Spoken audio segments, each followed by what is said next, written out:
પ્રભુ ઈસુ ખ્રિસ્તના નામમાં આપ સર્વને પ્રેમી સલામ. ગીતશાસ્ત્ર 81 એમાં 1-16 કલમો છે. અને આ ગીત એવું કહેવામાં આવે છે કે યહોવાએ સ્થાપેલા જે વિવિધ પર્વો છે એમાંથી કોઈ પર્વની ઉજવણી સમયે ઇસ્રાએલ પ્રજાએ આ ગીત ગાવાનું હતું અને એ ગવાતું પણ હતું.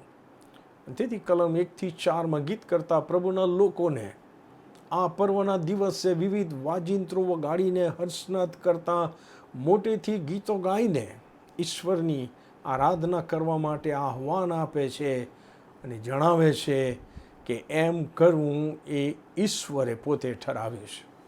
એ લખે છે, ઈશ્વર જે આપણું સામર્થ્ય છે તેમની આગળ મોટેથી ગાઓ. યાકૂબના ઈશ્વરની આગળ હર્ષનાદ કરો. ગીત ચડાવો, ઢોલક તથા સિતાર, મધુર વીણા સહિત વગાડો. ચંદ્રદર્શન તેમ પૂનમને સમયે એટલે આપણા પવિત્ર પર્વને દિવસે રણસિંગડું વગાડો. કેમ કે એમ કરવું એ ઇસ્રાયેલને માટે વિધિ છે અને તે યાકૂબના ઈશ્વરનો ઠરાવ છે. પોતાના લોકો મિસર દેશમાં ગુલામીમાં હતા અને એ સંકટમાં લોકોએ ઈશ્વરને પોકાર કર્યો ત્યારે યાકૂબના ઈશ્વર મિસર દેશની સામે ઊભા થયા અને પોતાના લોકોને પોતાના સામર્થ્ય વડે છોડાવી લાવ્યા. અને કલમ 6 અને 7 ઈશ્વર જણાવે છે કે મેં તારા ખભાનો ભાર ઉતાર્યો અને તારા હાથ ટોપલાથી છૂટા થયા.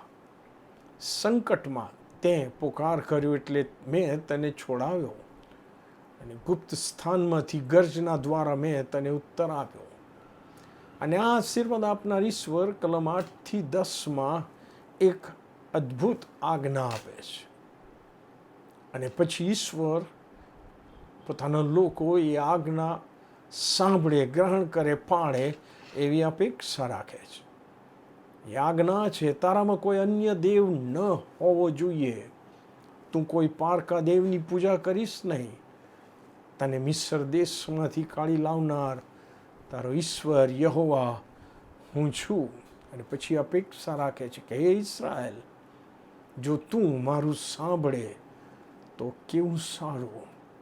ઈશ્વર હંમેશા એ અપેક્ષા રાખે છે કે આપણે એમને સાંભળીએ, આપણે ઈશ્વરના વચનોના સંપર્કમાં રહીએ, ઈશ્વરને સાંભળીએ, સમજીએ, ગ્રહણ કરીએ અને એને જીવનમાં ઉતારીએ. પરંતુ દુઃખની વાત છે કે કલમ 11 પ્રભુ જણાવે છે, પણ મારા લોકોએ મારી વાણી સાંભળી નહીં અને ઇસ્રાએલે મને ચાહ્યો નહીં. વાળો, આ અનઉપકારીપણાનું ગંભીર પાપ છે. સિન ઓફ અનગ્રેટફુલનેસ, જેનું પરિણામ પણ ગંભીર આવે છે. અને આપણે આ પાપમાં ના પડીએ માટે પ્રભુની સહાય માગીને સતત સાવચેત રહીએ. આમેન.